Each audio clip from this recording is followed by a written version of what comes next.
তো বন্ধুরা, আমরা এর মধ্যে দুধ ঢেলে নিচ্ছি।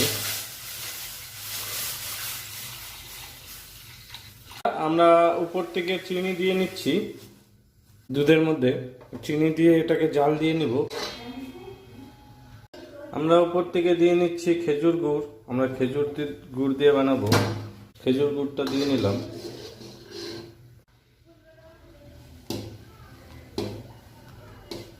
তো বন্ধুরা, উপর থেকে আমরা দিয়ে নিচ্ছি এলাচ। তো বন্ধুরা, আমরা মিহিদানাটা ভেজে রেখেছিলাম। মিহিদানাটা ভাজা হয়ে গেছে, এখন আমরা দিয়ে নিব। দেখুন মিহিদানাটা কি সুন্দর ছোট ছোট দানা হয়েছে। আপনারা এই পদ্ধতিতে বাড়িতে বানাবেন, খুব সুন্দর হবে। দেখুন মিহিদানাটা এখন আমি দিয়ে নিচ্ছি।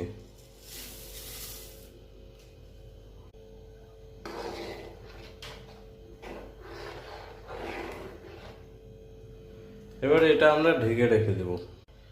বন্ধুরা, কাজু আর আমরা আনমোল বাদাম কেটে রেখেছিলাম, এটা উপর থেকে দিয়ে নিব।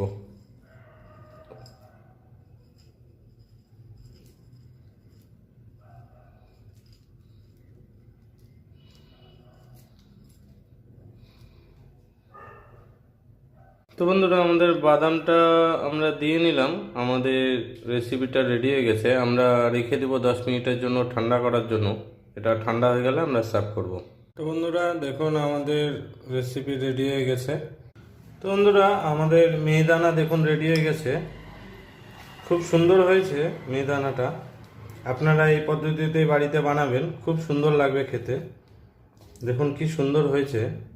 আমরা লুচির সঙ্গে মিহিদানা সার্ভ করছি। উপর থেকে থাকছে এই মালাইওয়ালা মিহিদানা। দেখুন খুব সুন্দর হয়েছে আমাদের মিহিদানা। আপনারা এই পদ্ধতিতে বাড়িতে একবার বানিয়ে দেখতে পারেন, খুব সুন্দর লাগবে।